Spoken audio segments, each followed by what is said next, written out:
Hoseo. Hoseo. We're going right along here. You've heard about, they call it government shutdown. And all the news is full of federal employees and all of that. But there is another consequence, and that's in Indian country. And this article is from Indian Country Today. It'll tell you. Government shutdown. Tribes suffer job losses, bad roads, no health care access. To many people in Indian country, a government shutdown can be a matter of life or death. That point was driven hard in one small tribal community in rural Nevada, where the entire staff was temporarily laid off, leaving many elders stranded without access to health care, groceries, or medicines.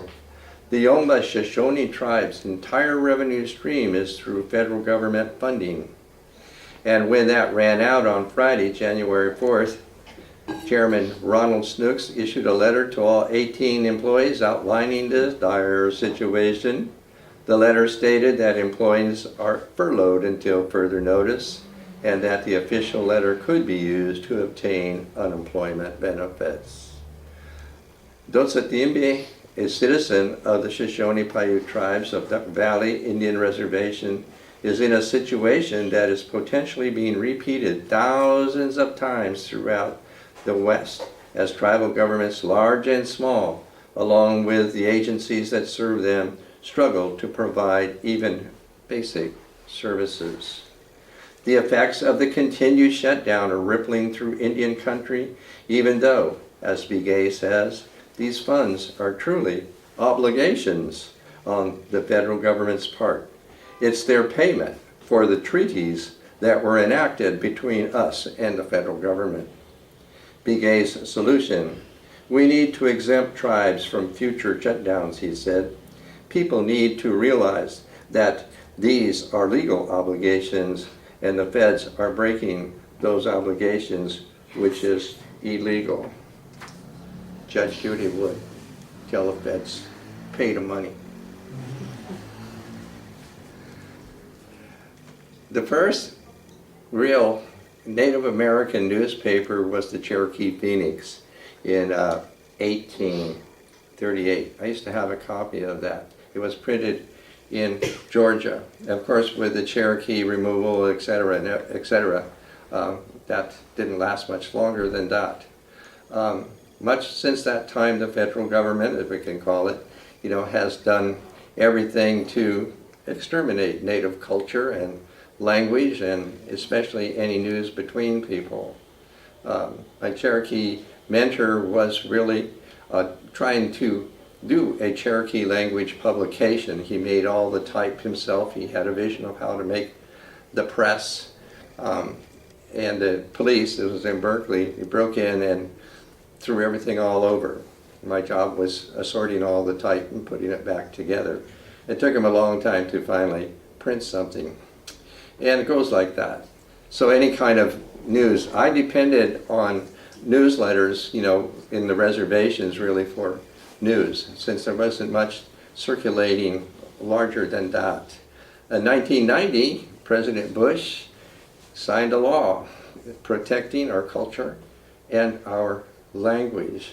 And he had a fairly lengthy proclamation accompanying it in his kind of old boys language, or Indian people, but he did mention Sequoia, who did modernize the syllabary for all Cherokee people to be able to have the Cherokee Phoenix.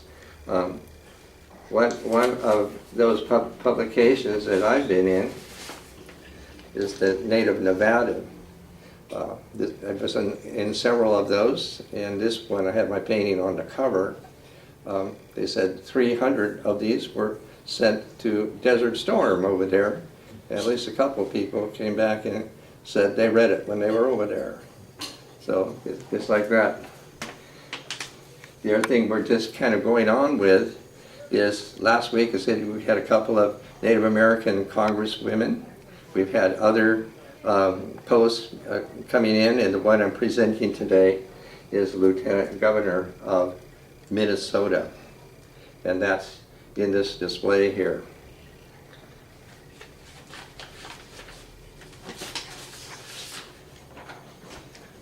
And this is announcing, this is printed from Indian Country Today, the swearing-in ceremony of Minnesota's Lieutenant Governor, Indian Country, and the state of Minnesota, or the ancestral homelands to Naunishi, Biwaki, and the Oseti Sakatong, will see the first Native American woman sworn in as the Lieutenant Governor. This is also monumental because Peggy Flanagan, White Earth Nation, will be the highest ranking Native woman elected to executive office in the history of the United States. And that's all well and good.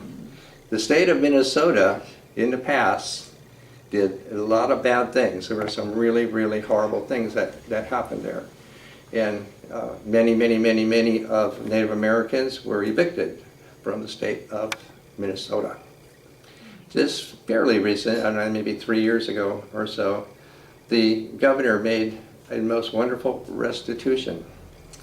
And he had made, I have here, a white buffalo, a full-size white buffalo statue, we could call it, and Reconciliation Park, and invited the Native people who had been evicted to come back. And they came walking. Walking. Wow. So that's why this is even more wonderful than all the other wonderful things that are happening. Cool.